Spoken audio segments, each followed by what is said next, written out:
this is Lloyd Goss. I was a T5 in the 148th and was proud of it. So I'm here to tell you a little bit about the film you're about to see, of the line that was set up in France in 1944. It was filmed by Lieutenant Edward Martin, and he kept this film for 50-some years before I believe there was never a copy made. But anyway, he had no right whatsoever to make this film. It was under combat conditions right after the invasion. We landed on Normandy Beach, and he took the chance, I believe, of his career and his commission to film this line. But you'll see the long rows of packing crates, the big ones you'll see, that should have been the beginning, where they're uncrating these trucks. 2 chassis, the frames we'll call it, and 2 engines came in one.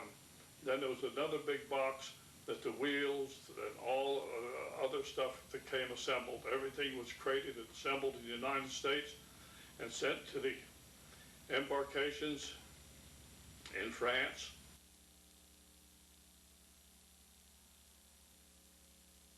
We had French civilians washing parts, distributing parts up and down the line.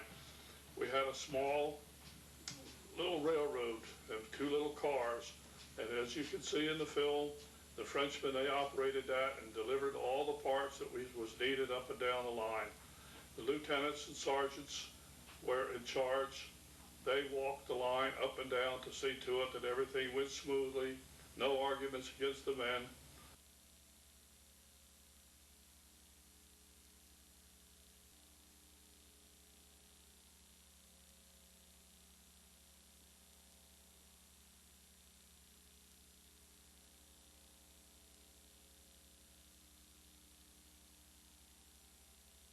Where the frames and stuff are set on the assembly line. The one pulling the chain hoist, that would be me. We were 2 of us in charge of the first bay to get these trucks started. We put the wheels, the wheels whatsoever underneath the frame. There was an engine set in it, and that was all. From there on, they went on through the different phases, different parts put on them, and they were all the way down till they were completed.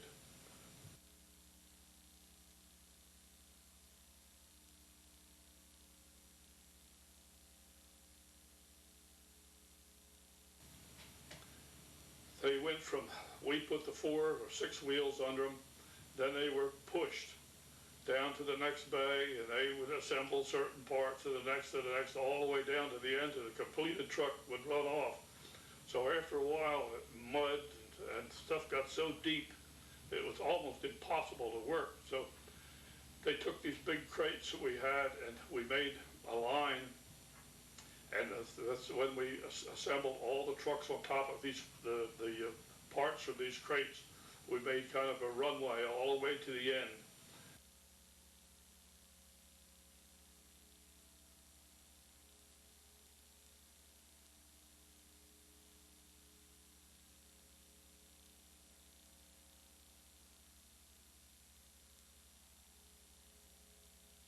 We were in an apple orchard.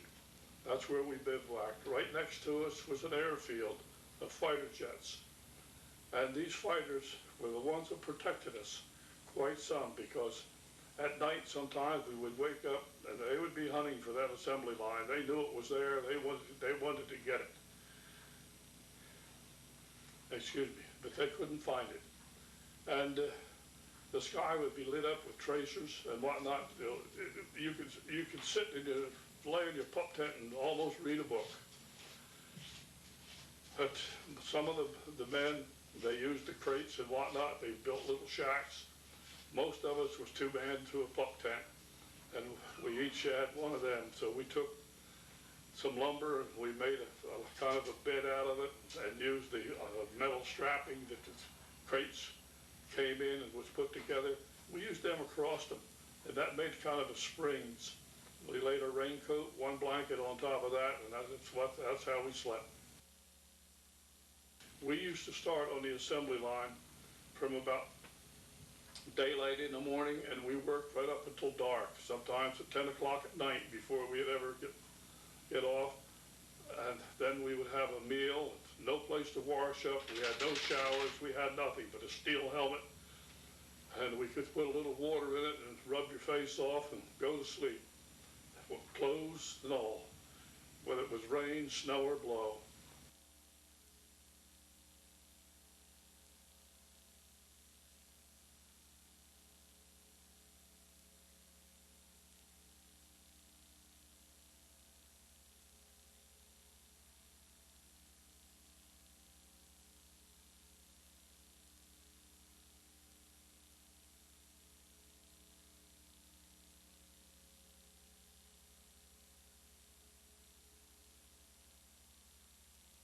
And that was good. And then we got enough chain that we took these chains and we hooked the trucks all together. So when the last truck was finished, gasoline put in, the engine was running, he would put it in gear and he would move it slowly. That went from one bay to the next.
We stayed there in France and we assembled trucks, and every day that went by there was new phases set up where we could gain time. We started out to about 35 to 40 trucks a day and wound up right before St. Lo went down, we were putting out 50 trucks a day.